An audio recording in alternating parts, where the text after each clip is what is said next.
রাজ্যের আগরতলা শহর একটা ছোট্ট শহর।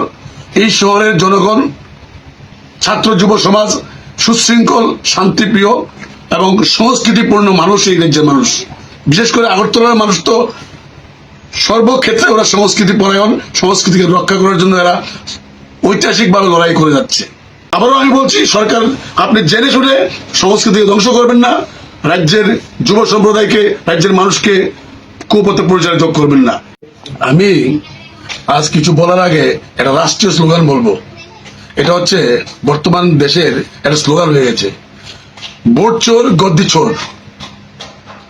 ভোট চোর গদ্দি চোর, এই মর্মে যে স্লোগানটা সারা দেশে চলছে, এটা রাজ্যেও চলছে।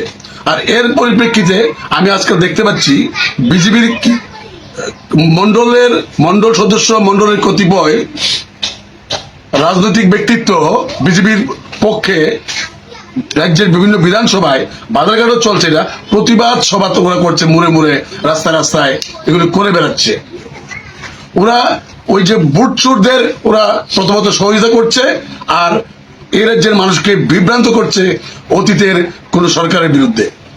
এগুলি ওরা রাস্তাঘাটে অপলাপ করছে, অপলাপ করে নিজের যে দোষ, নিজের যে কুসংস্কার, অপসংস্কৃতি, যে অত্যাচার, শোষণ, শাসন এগুলি করে বেড়াচ্ছে 18 পর থেকে, এগুলিকে ঢাকার জন্য ওরা এগুলি করে বেড়াচ্ছে। আর আজকের মূল বিষয় হলো আমরা আপনাদের সঙ্গে প্রেসে কথা বলার। এই রাজ্যের আগরতলা শহর একটা ছোট্ট শহর। এই শহরের জনগণ, ছাত্র যুব সমাজ সুশৃঙ্খল, শান্তিপ্রিয় এবং সংস্কৃতিপূর্ণ মানুষ। এই রাজ্যের মানুষ, বিশেষ করে আগরতলার মানুষ তো সর্বক্ষেত্রে ওরা সংস্কৃতি পরায়ণ, সংস্কৃতিকে রক্ষা করার জন্য এরা ঐতিহাসিকভাবে লড়াই করে যাচ্ছে। এই ঐতিহাসিক লড়াইকে চূর্ণ বিচূর্ণ করার জন্য এই রাজ্য সরকারের মদতে, রাজ্য সরকারের একান্ত প্রয়াসে, আমি বলবো একান্ত প্রয়াসে, ওরা এই ব্যাপারে পূর্ণ অবগত।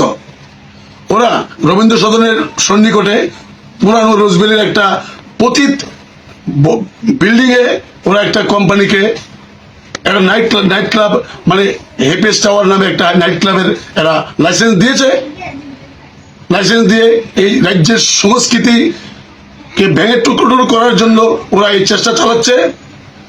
আমরা সর্বভারতীয় ফরওয়ার্ডের তরফ থেকে এই অপসংস্কৃতি, কুসংস্কার এবং রাজ্যের যে যুবক সমাজ সম্প্রদায়কে বিভ্রান্ত করার জন্য, তাদেরকে নেশায় ডুবিয়ে দেওয়ার জন্য যে রাস্তা এবং তাদেরকে সমূলে বিনাশ করার জন্য যে রাস্তা সরকার বেছে নিয়েছে, এর প্রতিবাদ করছি এবং সরকারের কাছে পাশাপাশি আমরা আবেদন রাখছি, আপনারা অতি সত্বর এই নাইট ক্লাবকে আপনারা আগরতলা থেকে, এই সংস্কৃতিপূর্ণ অঞ্চল থেকে অন্যত্র সরিয়ে নিন। অন্যথায় এই রাজ্যের মানুষ এগুলি মেনে নেবে না এবং রাজ্যের মানুষ রাস্তায় নেমে পড়েছে, আগামী দিন আরো নামবে। ওরা ওদের অধিকারের স্বার্থে লড়াই করবে এবং এই নাইট ক্লাবকে ওরা খুব শিগগিরই এই শহর থেকে দূরে সরাবে। তাই আবারও আমি বলছি, সরকার আপনি জেনে শুনে সংস্কৃতিকে ধ্বংস করবেন না, রাজ্যের যুব সম্প্রদায়কে, রাজ্যের মানুষকে কুপথে পরিচালিত করবেন না। এই আবেদন রেখে আপনাদের মাধ্যমে সরকারকে জানিয়ে দিলাম।